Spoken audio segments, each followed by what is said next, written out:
Lisa Shoots says, "Hi, Marisa. So nice to see Tia. Wayne's World and Nanny." Oh my goodness. Party on! Party on! Oh, we got too much music. Oh my goodness, let's not start that yet. Yeah. Well, Tia, happy CultureCast Day. Thank you for inviting me. I was just saying this OMG. morning that I'm so proud of us. So many people talk about doing things and never get it together. Right. You asked me, I said yes, and we started booking the I time, and you booked the immediately place. No, right? It's so good. And it's so funny because it's also still May. And I think you know that May is also Asian American Pacific Islander Heritage Month. Yes, and I am all that. You're all that. So we can celebrate you and celebrate all of that and talk about that. But I don't know that I need to introduce you to this audience, right? I could introduce Yeah, me and go go. ahead. Okay. Hi, I'm Tia Carrere, actress and Grammy Award winning singer.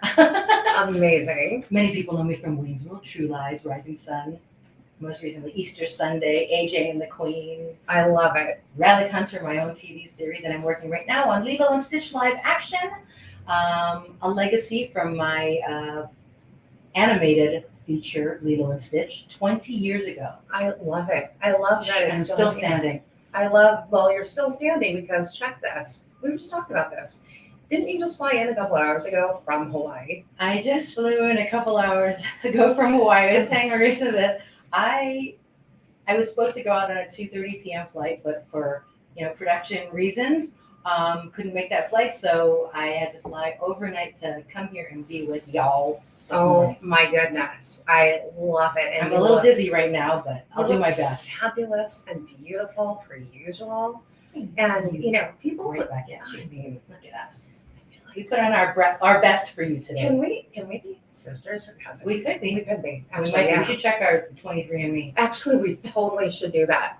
I know Michael's over here like, what? You totally should. So people would ask, wow, Tia Carrere on your CultureCast. I know that for those of you, if you're tuning in for the first time, CultureCast is all around talking to leaders about how they can create environments around themselves where everyone else around them can thrive. So whether it's business or life, etc.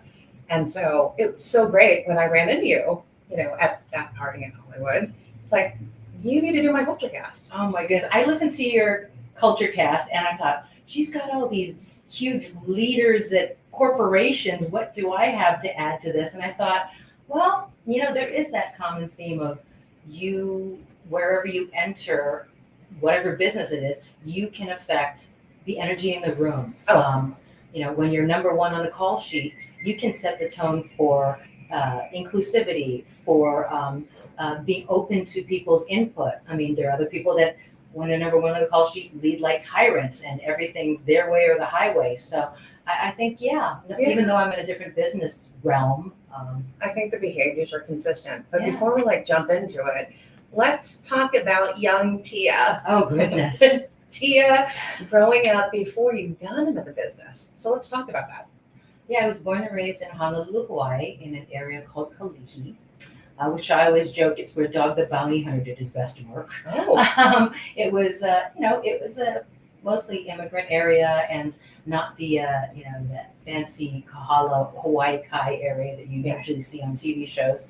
But it taught me that nothing is easily given to you, and I had to catch 2 buses, public buses, each way to get to school. It took me an hour to and from school, and wow. I was responsible for myself and my little sisters, when we were growing up, to get to and from and just be, accountable. And we had a kalamungai tree in the yard, and Nice. I had to go pull some kalamungai leaves to make soup, and it was a great little community that I think informs my work ethic today. Yeah. And I'm a little bit of a self-winding clock because I learned that young. Well, I'd love to just jump into AAPI lingo, which is an acronym for Asian American Pacific Islander Heritage Month. So how do you identify with AAPI? It's funny. I was listening to something Pacifica, and they were talking about. I have the same problem when I look at the form of what do you identify as Native American, white, African American, and then there's Asian, and then there's Pacific Islander. And Asian, I always think of as Chinese, Japanese, or even Indian, you Mhm. know. So I always put Pacific Islander because really the Philippines is the furthest western point of the Right. Pacific. It totally So it is. is an island in the Pacific. And you know, Micronesia, Melanesia, Polynesia, all of these were colonizer terms. Micro meaning the small islands, Yeah. you know, Melanesia, the Yeah. dark-skinned islands. So I mean, they all have their own individual names, like Rangiroa, you know, Tavarua, Papaete, Moorea. So for us to separate ourselves, I feel like I'm a Pacific Islander, I'm certainly by birth, Yeah. and you know, Filipino, Chinese, Latin, you know, Spanish. I mean, there's so much mixture of our bloods. Totally So agree. I'm every woman, it's all in me. That's what I feel like. I really do. Hawaii is that. We are a melting pot of all these cultures that came together and mixed it up and found their own different little patois language and pidgin English, and we all mixed our foods, and that's what I love so much about Hawaii is a mixture of cultures in a beautiful symphony of diversity. Yeah. And I wish the whole world was like that. I do It's too. coming. I mean, I was born here in Los Angeles. We grew up in East LA. And the first time we ever went to Hawaii, I felt like we were at home. Just because in East LA, there was a good mix of different cultures. Mhm. But then, I don't know if you got this growing up, people would say, so what are you? Like, where are you from? Right? Oh, when I I'd say, first moved to yeah. LA from Hawaii, I had an agent say, "Oh, why don't you have long hair? You're Asian. You have to have long hair." So I went and bought a long haired wig Oh my so I gosh. could audition for shows. And I mean, it is. I had, you know, learned my Japanese accent. Well, I knew it from childhood. Japanese accent, Chinese accent, Vietnamese accent, and of course I knew the Filipino accent. And I played all these. I feel like, you know, the Meryl Streep of Asian accents. You know what I mean? How she do all these Eastern European accents for her movies. But you know, as long as I represent the truth of the individual, I don't see anything wrong with playing the different accents, because it is the truth. We do have different languages and ways of speaking. But I forgot the point of the question. See, this is the dizzy part. No, that's But I'm still okay. flying No, over I the was just Pacific to come saying, here. if you got this, you know, that's what I'm saying about Hawaii. What I love about Yeah. going to Hawaii is that no matter what your background is, You're accepted. you're accepted Mhm. and you feel included and you feel like home. And I know that when I've gone as an adult, people always walk up to me and ask me about directions and where to go, Mhm. etc. And even the locals think I'm local, you know. Yeah, until you And so- start talking. Yeah. Oh, you talk mainland. Maybe. You're not local. I thought you was local. Yeah. Did you? So let's talk about culture. But before we get into business and work culture, how do you celebrate your multiple heritages, including the Philippines? I eat my way around my culture. When I go to Hawaii, I could just figure out the signpost of all my favorite restaurants that I like to go to, and it's you know, for my daughter's she had this AAPI event Yeah. at her school, and I brought chicken adobo Nice. and pancit bihon, Yes. which is the noodles. Mhm. Chicken adobo, which is, you know, chicken with the soy sauce and garlic And and Bailey's vinegar, So good. vinegar, Yeah. very vinegar from. Yeah. And then I brought the tinikling, which is the bamboo poles. So I love, you know, well, first of all, through the food and through the, you know, the dance to experience all different aspects of Yeah. all the different Asian cultures. I mean, Daniel Ho and I, my musical partner that I won my 2 Grammys with, and because of him, I won my 2 Grammys.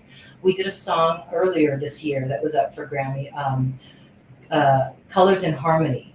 And if you see the video, it's on YouTube, Colors in Harmony. There's taiko drums, there's Taiwanese musicians, there's, you know, us doing Hawaiian. I sang in Filipino and did tinikling on camera. So No way.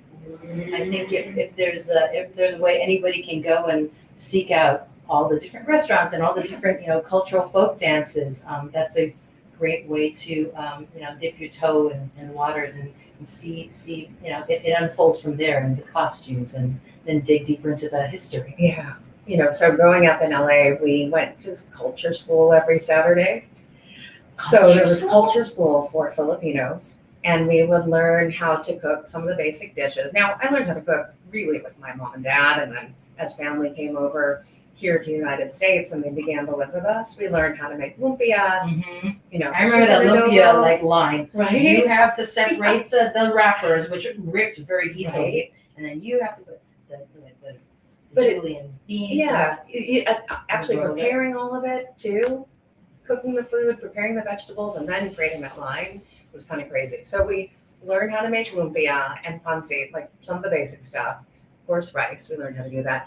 And with then the finger. Yeah. Yeah, not in a rice cooker. Right. You put up to this line on your finger of water above the rice. And then Right. you know that it's the perfect amount of yeah, water. and that's how my dad would show us how to make it too. And then we tried to learn how to do the tinigling. That's hard. And if you It's painful if you Yeah. don't get it right. so if you brought that to your daughter's school, who danced the tinigling?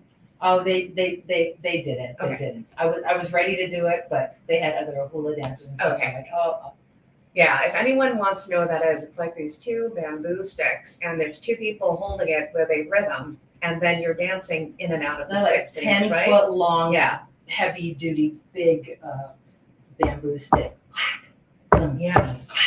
boom, boom, and my parents actually met in a Filipino folk dancing group. That's how they met. Yeah, Pearl of the Orient, I think it was called. My dad, when he moved here to the US and he started going to school at 19, he was in some kind of folk dancing group that danced the tinigling. Tinigling and the Yeah. Candelaria. You have the candle on your hand that you put it around with both hands. That you can put on your forehead and on your feet sometimes, and then they flip upside down. Crazy. I know. Yeah. I mean, it's amazing. So we're talking about the Filipino culture. So let's talk about going into business. So I've read Mhm. about how you were discovered, but so Yes. how did you enter the entertainment business? I was 17 years old. I was in Waikiki at the Waikiki Food Pantry shopping there when a producer's mother and father came up to me and said, "Dawn, you're gorgeous. You should be in my son's movie."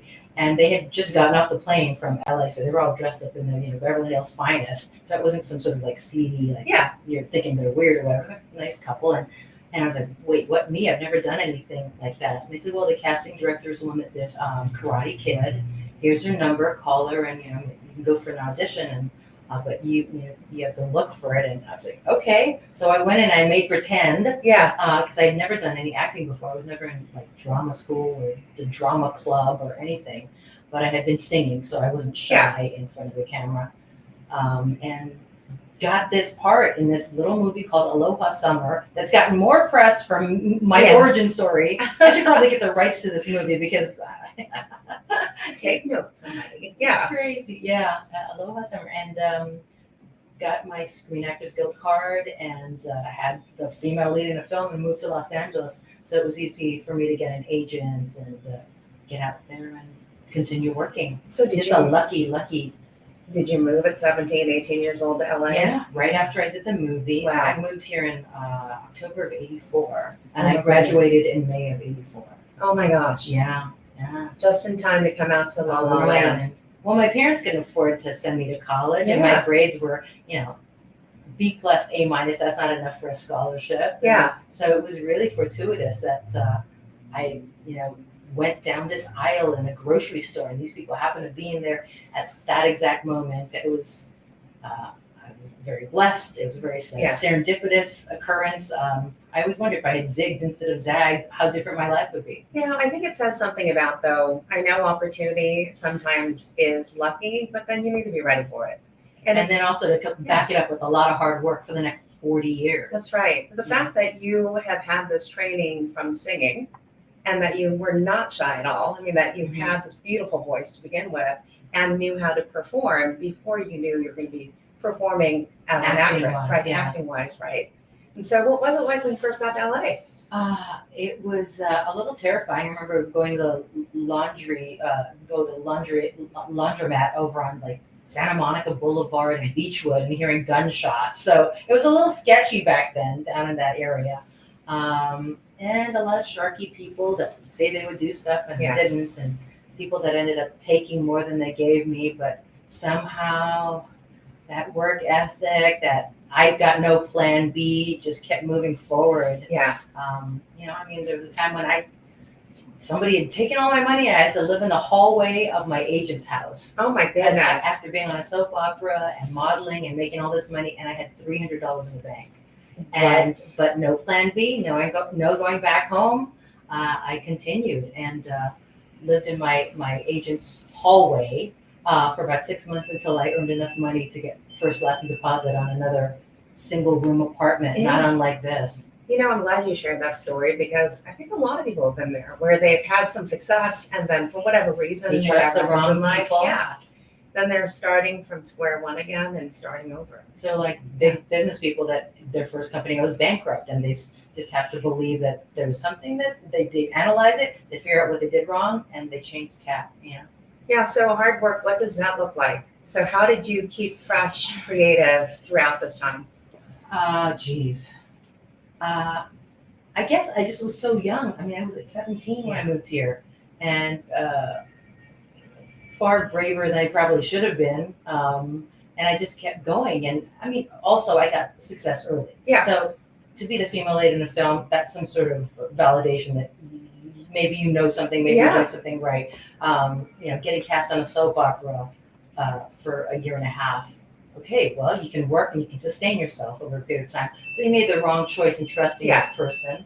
Okay, so let's change that and make sure you follow a different path and you can continue to work. So I just had that self-belief and fortunately I had, validation because I had other people in my acting class that weren't so fortunate and they had to go, okay, you know what, maybe this isn't working for me. I have to find a different revenue stream because LA is not inexpensive to live in. Oh, totally. So. And when I hear you talk about self-belief, this is tangential but totally related. Did you see that there's a new Muppet on Sesame Street? Yes, Filipino. Right. I love it. I was like, wow. Yeah, that's wonderful. Yeah, his name is TJ. I was reading all about him. TJ. So fired up. His name should have been Bong. Well, that would have been a bridge too far, maybe. I don't know that people would have fully understood that, but he probably has a nickname, but probably not on camera with Sesame Street. And when you're talking about self-confidence,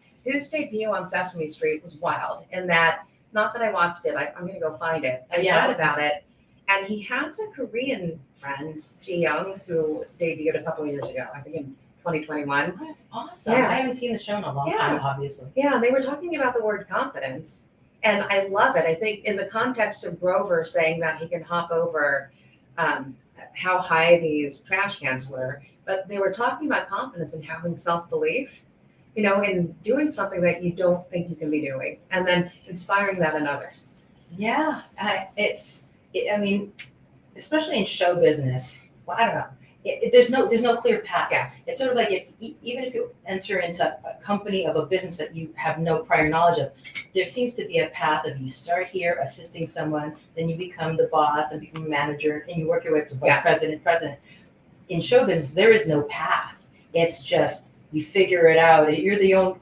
I'm always making the joke that I'm the crash test dummy of my life, just trying to, by trial and error, just keep going head first into those walls and trying to figure a way around a situation.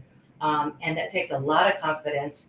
And it destroys a lot of people because you're the product. When you're an actor, performer, creative person, it's hard not to take it personally. But somehow I have like a bad memory. I forget all the bad stuff that happens, or conveniently so I compartmentalize that, and that's where I think resilience and sort of looking at it as a game, so that it doesn't rock you to your core. I think that's the occupational hazard of what I do and what is particular to this town. Yeah, I think it's interesting though. You say two things. One is, how do you believe in yourself and first compartmentalize, right? So how do you make sure you stay focused and compartmentalize? But then the other piece is trying not to take it personally. But I think if you're passionate about what you're doing, you should take it personally, right? It's hard, but that's the stuff that breaks you. I mean, from Daniel Day-Lewis saying, I'm not going to be an actor anymore. This is too hard for me. For him, it's like the internal mechanism of acting that part. And the part of him that just, because he goes to the nth degree to create a character. But I mean, look at people like, I don't know, any number of starlets that have mental problems or drug or alcohol things because they're trying to hype themselves up to go back out there to be told no for this 1000th time and to think, what's wrong with me? I'm no longer pretty enough. I'm no longer young enough. I'm no longer the child actor, performer. You have to be able to, on some level, see it as a game. I hear you. And Okay. and step back. And I know because I've been in the casting room on the other side when I was involved with a film company, and I would be privy to the castings, and I see people coming in. I see how nervous they were, and the reason why they weren't chosen had nothing to do with them or anything they did. They just didn't fit the type of the other actor that's already cast, or they were taller than them, they were too short, that whatever. There was no chemistry between the two leads, and I guess maybe seeing that made me take it less personally. And Clive Owen came up with a great take on it. He said, "I don't see auditions as a negative thing. I see it as maybe that's going to be the only time I get to play this character, so I'm going to have fun with it." Yeah. You have to create a playfulness and take that heaviness of, they don't want me, there's something wrong with me. Yeah. You just do you, and sometimes it dovetails with the greater vision of the project, and sometimes it doesn't. Yeah, I love though, yes, you just do you because that's who you are, and you just never know. I think sometimes people, from a business standpoint, feel like, oh, we're trying to hire for this. I hear you. And there's specific experiences required, right, for a role. What I'm hearing you talk about is, and on top of that, there's probably a certain look, a certain whatever, right, for whatever role that you're trying to audition for. And I think people go into this, and when they lose themselves and they try so hard, I'm going to remember everything about this experience. And I mean, I've seen it as an interview. I'm going to try to be more like that actor or actress. You can't be them. Be you. Yeah. And I've gone into the room, and for AJ and the Queen, my RuPaul TV series on Netflix, I went in, and when I played the role, Michael Patrick King, who did Sex and the City, he goes, I had never envisioned the part like how you played it, Tia, but I love what you brought to this, because it was something that surprised him. He had written something thinking it was this, but when I brought myself to it, it became greater. So that's where, if you trust yourself, you can elevate, the experience for even the person that started out thinking that it was going to be this little, this particular thing. And you inject your humanity, your personal experience, your heritage, your power, and your mana, your everything, and then it becomes something greater than what was originally even written or intended. I love that. I actually had a former boss who became a mentor. His name is Dan Ginsberg. He at once was the CEO of Red Bull North America. I'd gone on to a different job, and it was hard. It was hard being a female, being at the top human resources role, working with a bunch of men. Very testosterone business. Totally. Red Bull, right. Well, I moved on to another role, and I got a lot of shade. I'll just say shade in that, oh, well, are you married? How many children do you have? What church do you go to? Like very stereotypical down the middle of the country, right? And I'm working with all these males. And then all of a sudden, we did this thing called 360 feedback, where you get feedback on leadership behavior. And then there's kind of open-ended answers. And someone wrote in like, well, did you see what Marisa was wearing? She wore that to the office. And I'm thinking, okay, I would never do that to a guy. Well, A, never to a guy. But then B, it's not like I'm inappropriate going to a club, going to the office. And so I remember talking to my boss, who was the CEO at that company at the time. And he is just like, Marisa, you just got to let it shake, right? Like, don't let them phase you. But the fact that I'm hearing this from other peers who are complaining about what I'm wearing as an example. And so I was talking to Dan. Hurt your feelings, because in that moment you're like, it's me. It's totally me, and I think when I got the feedback, well, maybe you can tone down a little bit what you're wearing. So when I go down, I'm like, I don't know. I mean, I know I can do this job. That's why they hired me. Clearly you took their, you toned down. Yeah, I can see that they really, exactly. You do you. You do you, and you're perfect just the way you are. Yeah, and I think the saying that sticks with me for Dan is, he's like, Marisa, you can do this job. He said, you have experience, you have chops, but you can't forget the beauty of your talent is who you are. Mm-hmm. It's not all these other things. So I love that you're sharing that story.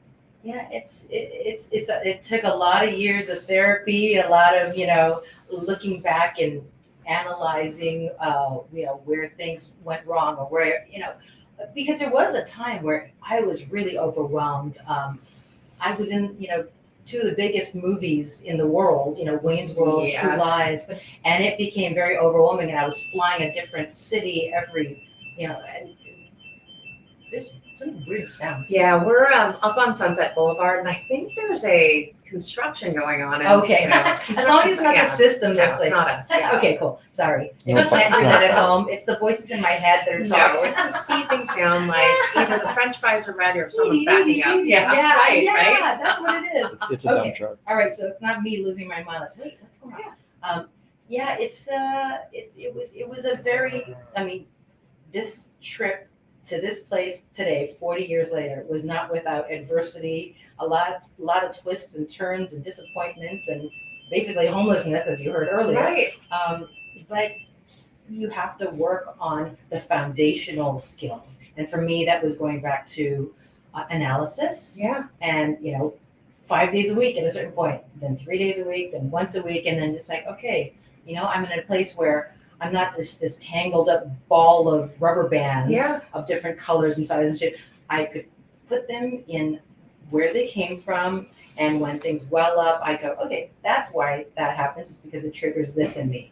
Okay, that's why that's making me feel insecure in this moment. That's all right. I know where it comes from. So I think ownership of who you are, where you came from. We're imperfect beings, and in a difficult business and a difficult world sometimes. I worry for my daughter and their generation because their little brains aren't fully formed, and they're looking at images and scrolling through stories that are trying to inject fraudulent information into their brains. So Totally. I don't know what to do. Well, it's interesting, forward, but- that you bring that up because it's this next gen, right? This next generation that's coming up in the world that is the most anxious. And if you And they're not as tied to their culture either, which leaves them adrift, I think, That's a right. lot. And that's why we're seeing, this is my theory, why we're seeing a lot of tattooing and piercings and stuff. There's that lack of connection to your heritage and your culture. So they're trying to create culture for themselves. I'm the tattoo pierced counterculture. I identify with you. I'm not my, I don't know, right wing parent or whatever. And it's a hunger for that, and I wish we could figure out a way. Even though I was born and raised in Hawaii, my daughter is of here. Yeah. And I feel sad about that, but I don't know how to remedy that situation. That's what I'm going to know. I think it's everything that you talked about, though. I think at some point, these young people coming up who are going to go into entertainment or go into the business world. And again, May is also Mental Health Awareness Month. So when you talk about, I'm going to use the word self-awareness and really take the inventory of what's going on with you. And you also use the word resilience.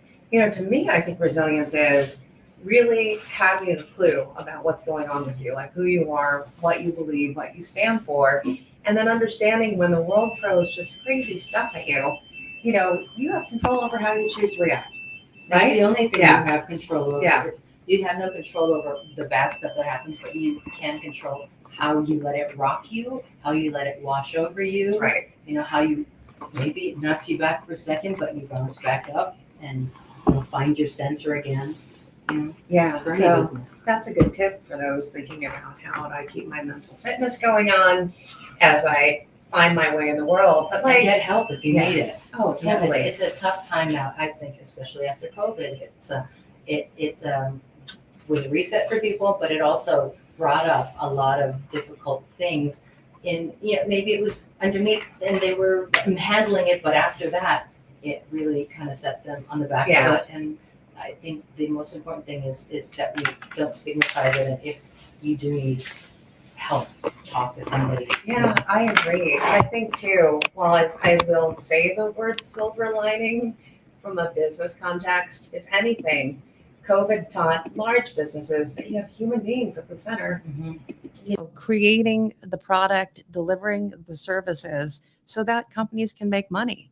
And there's one terminology that I have been so nerding out over, and it's this whole notion of the emotional laborer. So totally old school, goes back to 1983.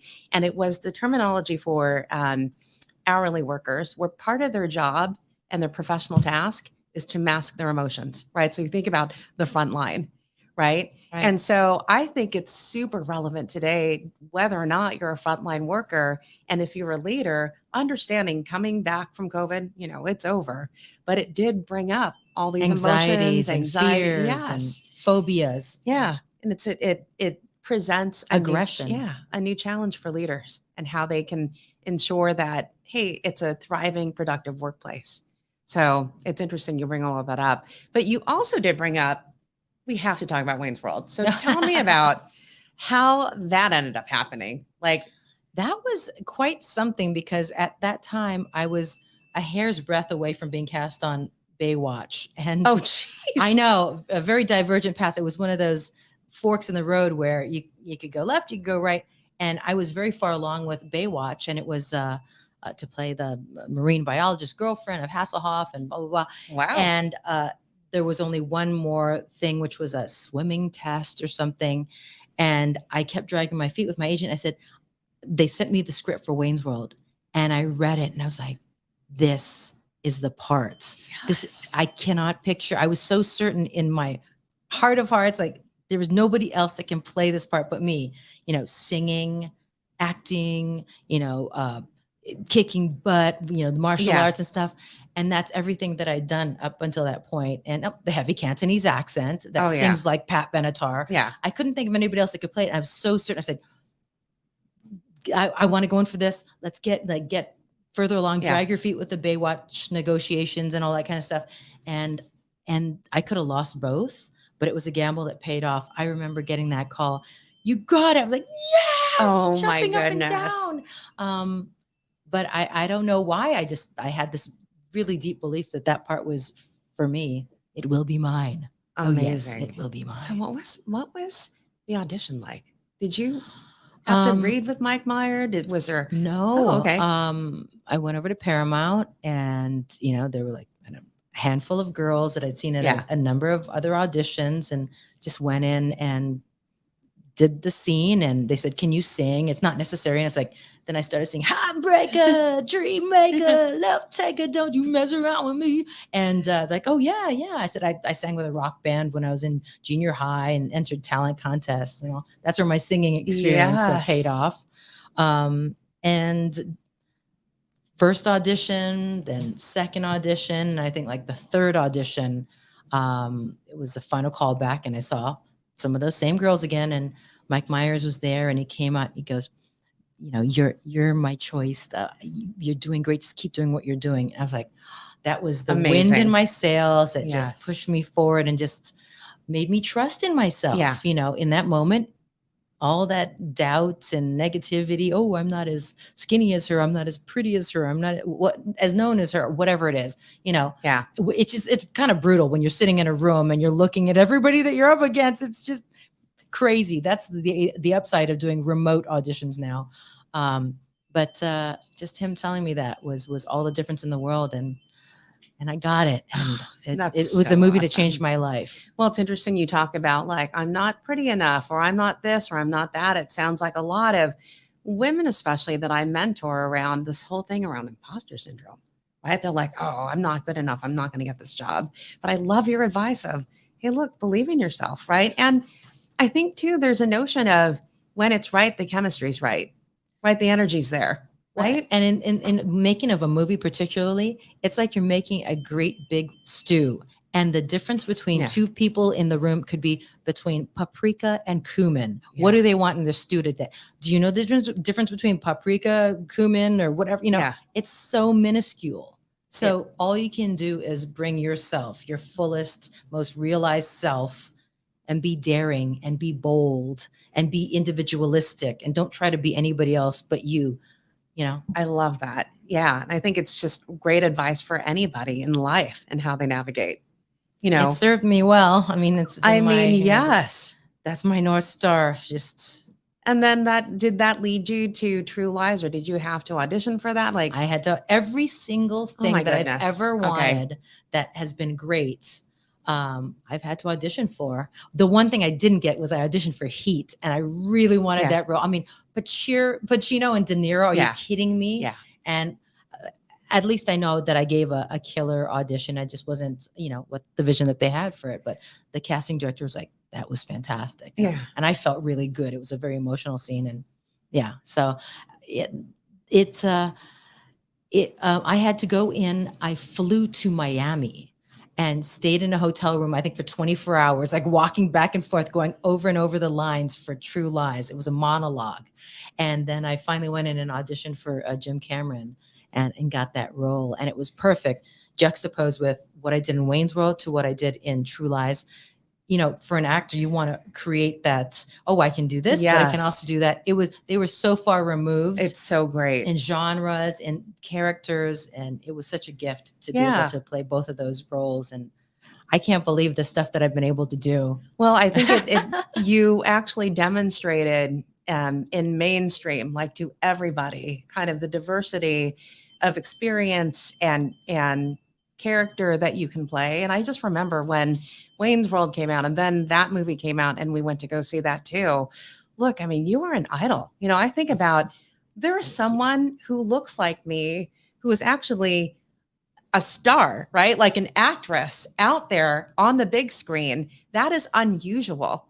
It's Well, unusual. I'm very grateful, and it humbles me to think that there's a generation of actresses out there who call themselves actors. They don't even have to define themselves as actresses anymore, because they're in a different time. And that I somehow squeaked that door a little bit more open for people that look like me. And Yeah. when I meet them at these, appearances, and they say, "I didn't think it was possible before I saw you on screen that I could actually be there at the table."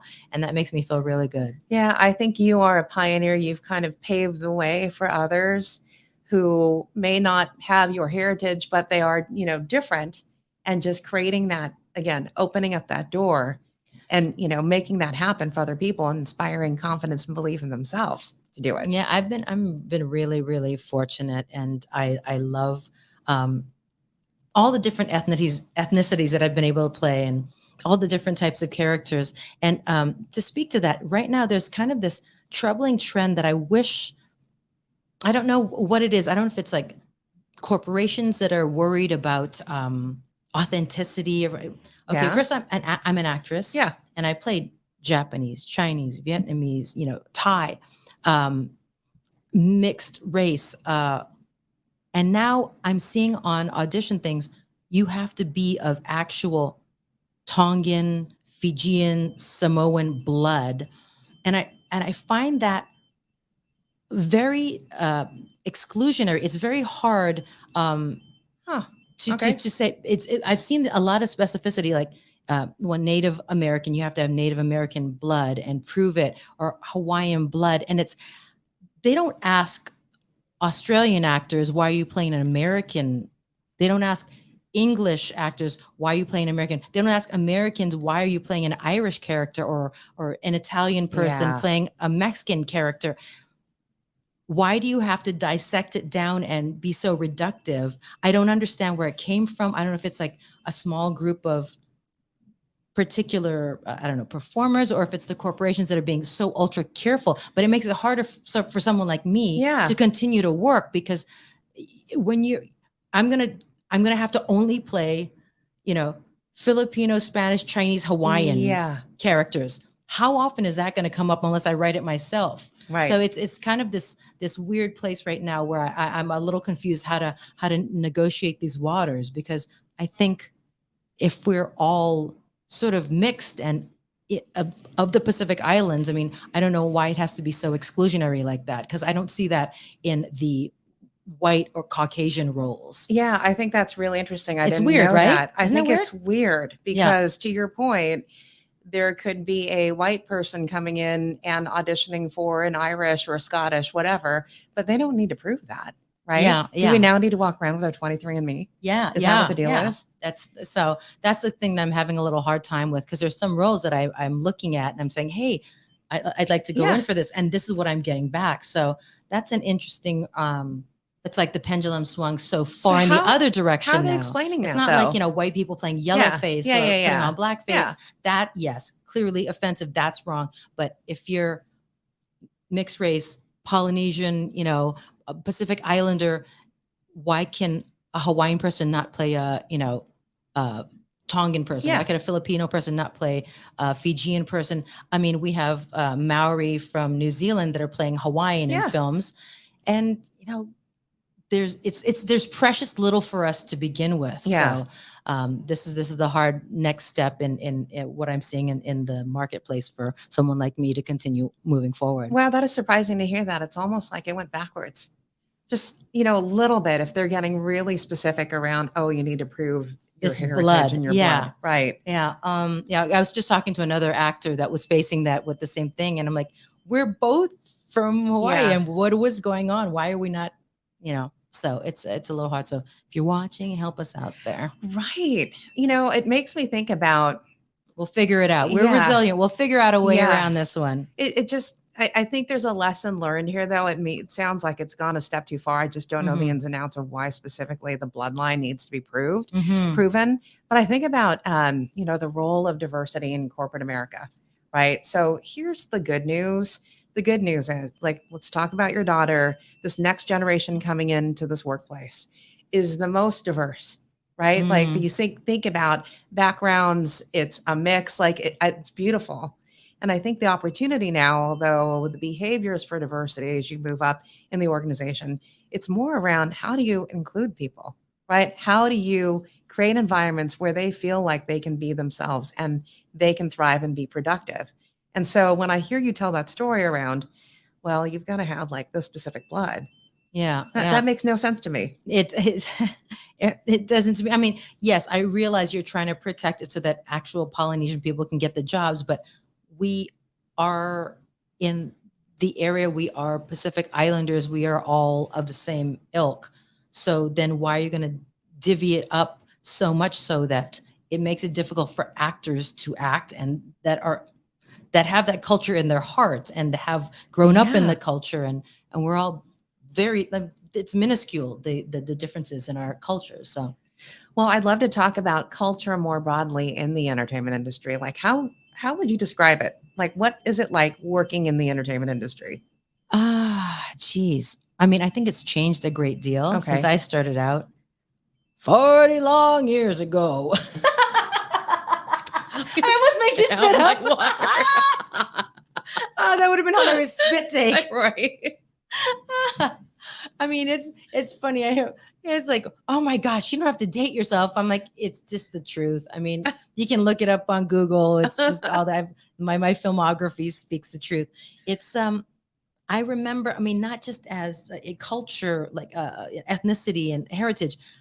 Being a female Yeah. in Hollywood was fraught, and there was no HR that you could go to and say, I'm getting harassed by this guy on set. You just had to go, oh, stop it, and just elbow him or punch him in the shoulder. You're like, treat him Yeah. like a naughty uncle, and oh, you're so blah, blah, blah, you know, and sort of tap dance around really, really sketchy situations that today you would not cross that line with somebody.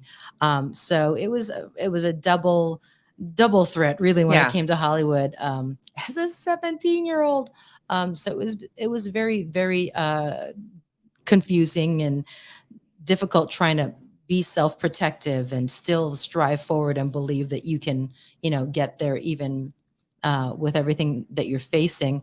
I think today there are a lot more roles where you see accepting all submissions of all ethnicities. Oh, okay. That I did not see until probably 10, 15 years ago. Really? So, I mean, I've been here for 40 years. I didn't see it until like 15 years ago. That's a great stride forward. And when I've gone into the room, the final calls for things, and I'll see, you know, African American, Asian, you know, East Indian, occasional blonde or, you know, Amazing. American Yeah. looking. Yeah. So that's pretty cool that we're up against each other for our essence rather than Yes. our external packaging. Oh my And that's a gosh. win for all of us. I think that just so translates in the business world too. I think, especially in the last 5 years, 10 years, large companies have been more intentional about ensuring that there was equity in terms of representation, whether it's gender, male or female. Well, look at Um, you. I mean, you're everything, in corporate America also, well, We're, thanks. yeah, Yeah, we are the same. we are the In same. different worlds, we are the same. It's like We could holding be a mirror. cousins. We are cousins. But yeah, I think it's more so now, though, where companies are now being intentional about understanding that broader pipeline of talent that is out there. Mhm. Instead of, I don't know if it's like this in entertainment. Oh, they know that person. They're going to get the job, right? Oh, I know that person. I'm going to hire that person. Versus like, let's understand who's out there, who actually has the skills and experiences, and give them the chance to interview for the role, right? Instead of Yeah. just having that close network. And I think that's what diversity and inclusion is all about. But then I hear you too as a female. I mean, in business, growing up, I think it's maybe generationally too, before human resources actually had a real role when it was To protect yeah, people to protect and to people. hold them others accountable for their bad actions. Absolutely. No, because I remember being young and learning in my career. And, when you're young and wide eyed and, Mhm. trying to learn from everybody. And then I remember this one guy, this was one of my first jobs. He would stalk me in the lunchroom. Like he'd find me in the lunchroom. Oh, what are you having today? Like something weird like that. Right. And we weren't even in the same department. I think he was in marketing or finance. Mm. And then it went to follow me back to my office where I sat. And then I thought, this is really weird. And then Standing he in the goes, doorway, yeah, blocking your exits. a little bit like that. Yeah. Yeah. And like, well, maybe we can meet up for drinks after work. I'm like, no, that's okay. And then I remember him just continuing on with, maybe we can have breakfast together. And then I'm like, maybe you need to meet my manager, who was actually right behind him, walking into the office behind me. And I was HR, right? So who do I go to? I went to my manager and said, what's your name again? I'm going to make his name Luke. Luke, this is my manager. Why don't you ask him to breakfast? And it was like one of those where you had to Oh, fend for nice. yourself. You Yeah. said it like that. Oh, Good for sure. you. Yeah. And what did Yeah. your boss do? How did your boss back you up? His name was Cliff Tipton. I loved him because he was always happy-go-lucky, always very positive. And he goes, hey, Luke, so how do you know Marisa? Like, do you guys work together? Like, are you working on a project together? And then he's like, well, you probably have no business being here then. Like that's the way he Nice. handled it. That's great. Yeah. That's great. Yeah, Oh, that's really, I like that. Yeah, I agree with you though. Now the role is, how do you make sure that people feel like they can be themselves and thrive?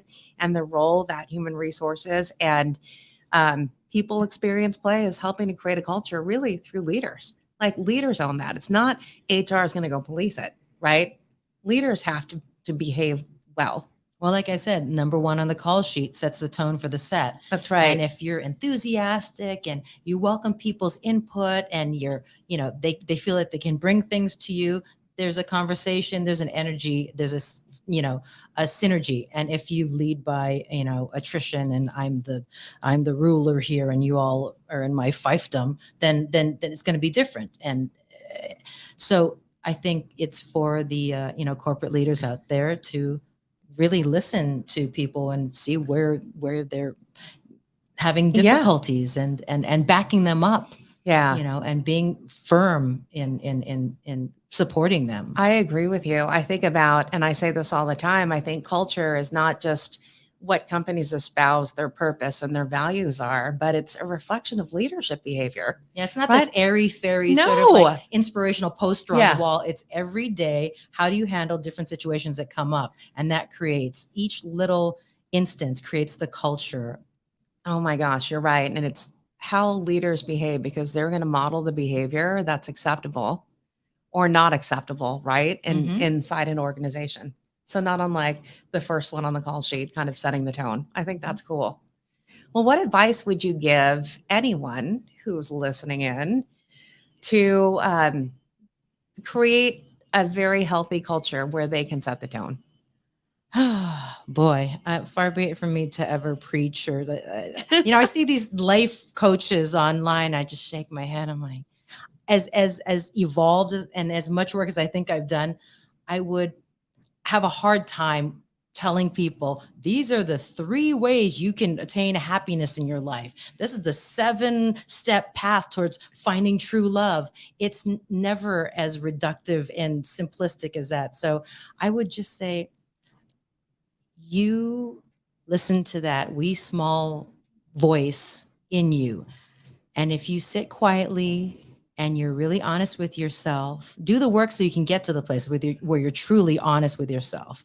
Surround yourself with people that can be truly honest with you, and listen to that part of you that knows instinctively what's right and what's wrong for you, That's right. Oh my gosh, that's such and stand yeah, by it and protect it. That's really good advice. It's simple. To thine own self be true, Yes. And I think it's not so much in the head, but what you're talking about is like in the heart and the gut. When you get real clarity around who you are and what you're about, honor where you came from. I mean, it's everything that you've said, and listen to that voice, especially when there is a pathway where you need to choose. Sometimes it is that looking Yeah, internally. you close your eyes and you take a Yes. deep breath and you calm yourself. And I think this is where my heritage and culture informs that. Is I just think of all the shoulders that I stand on. My grandmother, her parents, and they came over on a ship. They pulled together. They worked on a plantation, backbreaking work. And I'm here, a movie star in Hollywood. I am so grateful, and I have to do my best to be the best person that I can be, to do the best job I can. And that is the legacy of where I came Yes. from. And just gives me chills just thinking about, like, I think about my grandma. I'm like, oh, Yeah, it reminds me too of family, because my mom and dad immigrated here from the Philippines. Oh, wow. Yeah, my dad was 19. My mom came by much later. She was a nurse. My dad's older than my mom. And we had no family. So it was just my mom and dad, and then his sister, who he followed. And over time, my mom would bring one sister, and the next one, she had 3 sisters and a brother from the Philippines. They would leave their families to come and, pursue the American dream and the land of opportunity. And I remember this because everyone lived with us, when they all came over. Yeah, And that's amazing. watching them, when you're talking about your heritage, watching my direct relatives come in and try and make their way From the ground yeah, up. from the ground up, because they could have been teachers, they could have been nurses, but they had to prove their way here. And what I saw, whether it was my aunts or my cousins who came over, and like they eventually all came over, my mom's sisters, they had to start like an hourly minimum wage, Mhm. fast food, retail. And, Yeah. I'm so I remember proud my of- Uncle Edwin coming in and Yeah. staying with us, working at Popeyes. right? Bonus, we get Popeyes at home all the time. Yeah, no, my cousin worked at Carl's Jr. And then I have another cousin who worked at KFC. And it was amazing kind of see them just pick up and then make their way up. And so I agree with you. Save the money, but Yes. get their apartment, just Move out, work get your own hard place. and build your Yes. life. Yeah. It can be done. That's the great thing about being in America is, we can build great and mighty things. Yeah, here. And there's no hierarchy. There's no class system that keeps you down. Yes, there's economic class system, but there are ways that we can utilize some of these tools and, master this capitalism system. Well, I wish that people can see kind of the behind the scenes when we were getting ready to do all of this. And here's a couple of words, and I would love for you to react, that you remind me of, like you just kind of espouse. One is resourcefulness. Like, where does that come from? Oh gosh. I keep saying my grandma, Yeah. but I mean, when they were growing up, they didn't have money. So, but they would buy a lot of rice. So they made clothing from rice bags. Oh, wow. There was nothing that went to waste. And my grandma worked as a librarian at Pearl Harbor for 50 years, and she saw a lot of paper waste. So she would take the spare paper and put gum at one end and make huge bundles of scrap paper that we would use at home for homework or for notes next to the phone. And, scraps would become, a soup or whatever. It Yeah. just, you can make something wonderful out of anything. I think that's a great superpower to have. That's awesome. In the event of a zombie apocalypse, I'm set. Right. So so on the way in, we were trying to fix the mic stand because the mic kept falling. And Oh yeah. I'm like, oh, there you go, MacGyvering it. Where's the butter knife? Like you figure that out. Oh, we need a butter knife. That's all we need. Right. That's all we needed. Come on. And then the other word too is grace. So Grace. as you talk about your experience, how did you form that? Because I think that's also a great skill to have in the business world. Oh, I don't know. Well, I don't know exactly what you mean by grace. Grace under fire, like somehow keeping my composure That's and right. kindness. And I think that stems from empathy, because I always, when I see somebody, even if they're a terrible, angry person at that moment, I just wonder what happened before, or where, maybe something bad happened to them. Maybe I'm curious. I'm always constantly curious about the human condition. And I love talking to strangers and learning things about them. And so I have this great empathy for all different kinds of people. And that gives me, the perspective of being kind when you meet someone. Yeah. No, I think I relate to you on that. I feel like in my upbringing, I've been observing human behavior for as long as I can remember. And I guess it's not a It surprise. really serves you in your Right. business. 100%. Not a surprise ending up in a career in people, in human resources. I And love people, don't you? I do too. I love learning feel about like, people, all different kinds of people. Yeah, I really do feel like this is kind of like opposite mirror day, because there's so many parallels in our background, but in different industries, which is wild. Really wild. Well, if you were to give one more piece of advice to anyone listening on how to pay it forward to others, you're talking about, being kind. How do you take this gift and this experience that you've had and help pay it forward to others? I know in a number of instances when people come up to me and they say, "Oh, I want to do what you do, but I don't know if I can do it." Take the time to speak to them. Like, I'll spend 20 minutes at a front desk of a hotel and talk to somebody about their hopes and dreams and sort of suss it out for them and say, well, if that's all you ever see yourself doing, and you owe it to yourself to unwrap this and try it to the best of your ability. Try it, give yourself a timeline. And, it's usually like, should I follow my dream with stars in my eyes, or should I continue with my, job that gets me money, and that sort of thing? Or because I look like you, I wonder if I could get into this business. So I would say, take the time to listen and to give people your true input, whatever they come to you with, because that's the best thing you could share with someone is your time. I love that. I think it's such great advice for leaders and for anyone who wants to be a leader. Listen. Yeah, it's to listen. It's being present for someone. And I love that if you run into someone at the hotel front desk and they're really curious, but taking the time to be present and to listen to them, because I know what I've heard from employees, especially throughout the pandemic, is the most important thing is they wanted to be seen and heard. Right. Yeah. And you get that back in, so much. If you just say, I see you, I appreciate what you're doing. You're doing such a great job. That person will go to the ends of the earth to do their best for you. Absolutely. And I think I mentioned to you on the way in when we were walking over here that there's a bunch of Krispy Kremers watching this, right? So here Big they fan are. of your work, Krispy Kreme. Right. I might be a repeat offender over at your the store closest to this location. Not so much an offender, though. Is it offensive to eat donuts? Come on, I love them. Yeah, but I think the whole notion of Krispy Kreme, they have for an awesome, actress, it could be very dangerous. Well, that's all I'm saying. It's a once in a while treat that you could share with others, Oh, right? yes. I love Krispy Kreme. Right. I love it with every fiber of my being. Well, one thing you need to know about Krispy Kreme, I've gotten to know the leadership team there and the CEO, Mike Tattersfield. Hi. I love the way he rolls in terms of being a leader when he is present for others and he gets out there and he's in all of the donut shops talking to everybody who works at Krispy Kreme, and he's always talking to people about their dreams and their goals. He should do the undercover boss show. Oh, Wouldn't that be fun? I don't know. We should ask. Undercover boss, where Okay. they go to the different stores and they put on a wig and a. I think it'd be hard to disguise him though, because everyone knows him. Oh, okay, Yeah. all right, too Yeah. recognizable. Right. So I think that's another great example of leadership when you talk about being present, seeing and hearing people, also asking them what they're dreaming about. Sounds like Mhm. that's what you're saying. And Yep. that's where we're giving a shout out to our Krispy Kremers for doing that. I love it. Yay. Yeah.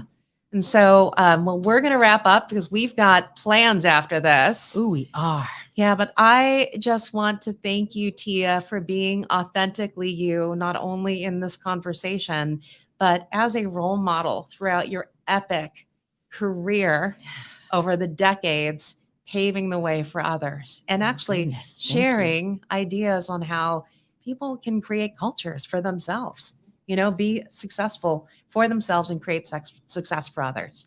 So thank you. Thank you for inviting me. Oh my gosh, here. so good to see you. We're going to wave everyone goodbye and we're going to play our outro music. Michael. Mahalo. Salamat. Mahalo. Salamat po. Thank you. He's eaten so many times. Should we try and dance out? Arigato.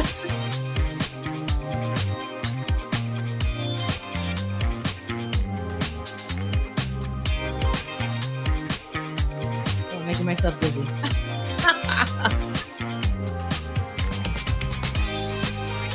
Get some donuts. I know. Maybe eat and then get donuts, right? Dessert. Yeah. Shout out to Julius again, too. on this tour. If I wasn't tethered, I'd be up dancing. Next time. Can we do a karaoke CultureCast next time? Oh my gosh. I'm so down for that. That would be amazing. I got my song. I know my song. Oh my goodness.